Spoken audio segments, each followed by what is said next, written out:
A man named Lazarus was sick. He lived in Bethany with his sisters Mary and Martha.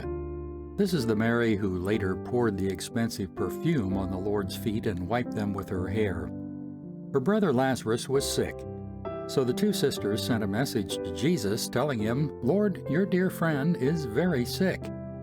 But when Jesus heard about it, he said, "Lazarus' sickness will not end in death.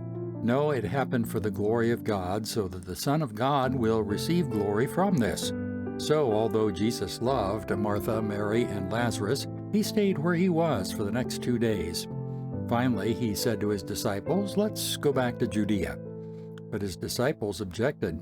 "Rabbi," they say, "only a few days ago the people in Judea were trying to stone you. Are you going there again?" Jesus replied, "There are 12 hours of daylight every day. During the day, people can walk safely. They can see because they have the light of this world. But at night there is danger of stumbling because they have no light." Then he said, "Our friend Lazarus has fallen asleep, but now I will go and wake him up." The disciples said, "Lord, if he is sleeping, he will soon get better." They thought Jesus meant Lazarus was simply sleeping, but Jesus meant Lazarus had died. So he told them plainly, "Lazarus is dead, and for your sakes I'm glad I wasn't there, for now you will really believe. Come, let's go see him." Thomas, nicknamed the Twin, said to his fellow disciples, "Let's go too and die with Jesus." When Jesus arrived at Bethany, he was told that Lazarus had already been in his grave for 4 days. Bethany was only a few miles down the road from Jerusalem, and many of the people had come to console Martha and Mary in their loss. When Martha got word that Jesus was coming, she went to meet him, but Mary stayed in the house. Martha said to Jesus, "Lord, if you'd only been here, my brother would not have died. But even now I know that God will give you whatever you ask." Jesus told her, "Your brother will rise again." "Yes," Martha said, "he will rise when everyone else rises on the last day." Jesus told her, "I am the resurrection and the life. Anyone who believes in me will live even after dying. Everyone who lives in me and believes in me will never die. Do you believe this, Martha?" "Yes, Lord," she told him, "I have always believed that you are the Messiah, the Son of God, the one who has come into the world from God." Then she returned to Mary. She called Mary aside from the mourners and told her, "The teacher is here and wants to see you." So Mary immediately went to him. Jesus had stayed outside the village at the place where Martha met him. When the people who were at the house consoling Mary saw her leave so hastily, they assumed she was going to Lazarus' grave to weep. So they followed her there. When Mary arrived and saw Jesus, she fell at his feet and said, "Lord, if you'd only been here, my brother would not have died." When Jesus saw her weeping and saw the other people wailing with her, a deep anger welled up within him, and he was deeply troubled. "Where have you put him?" he asked them. They told him, "Lord, come and see." Then Jesus wept. The people who were standing nearby said, "See how much he loved him?"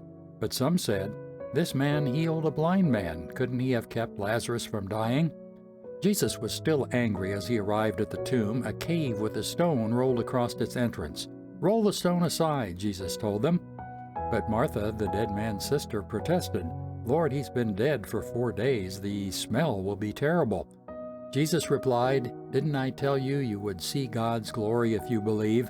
So they rolled the stone aside, and Jesus looked up to heaven and said, "Father, thank you for hearing me. You always hear me, but I said it out loud for the sake of all these people standing here so that they will believe you sent me." Then Jesus shouted, "Lazarus, come out!" And the dead man came out, his hands and feet bound in grave clothes, his face wrapped in a headcloth. Jesus told them, "Unwrap him and let him go." Many of the people who were there with Mary believed in Jesus when they saw this happen, but some went to the Pharisees and told them what Jesus had done. Then the leading priests and Pharisees called the high council together. "What are we going to do?" they asked each other. "This man certainly performs many miraculous signs. If we allow him to go on like this, soon everyone will believe in him. Then the Roman army will come and destroy both our temple and our nation." Caiaphas, who was high priest at the time, said, "You don't know what you're talking about. You don't realize that it's better for you that one man should die for the people than for the whole nation to be destroyed." He did not say this on his own. As high priest at the time, he was led to prophecy that Jesus would die for the entire nation. And not only for that nation, but to bring together and unite all the children of God scattered around the world. So from that time on, the Jewish leaders began to plot Jesus' death. As a result, Jesus stopped his public ministry among the people and left Jerusalem. He went to a place near the wilderness, to the village of Ephraim, and stayed there with his disciples. Now it was almost time for the Jewish Passover celebration, and many people from all over the country arrived in Jerusalem several days early so they could go through the purification ceremony before the Passover began. They kept looking for Jesus, but as they stood around in the temple, they said to each other, "What do you think? He won't come for the Passover, will he?" Meanwhile, the leading priests and Pharisees had publicly ordered that anyone seeing Jesus must report it immediately so they could arrest him.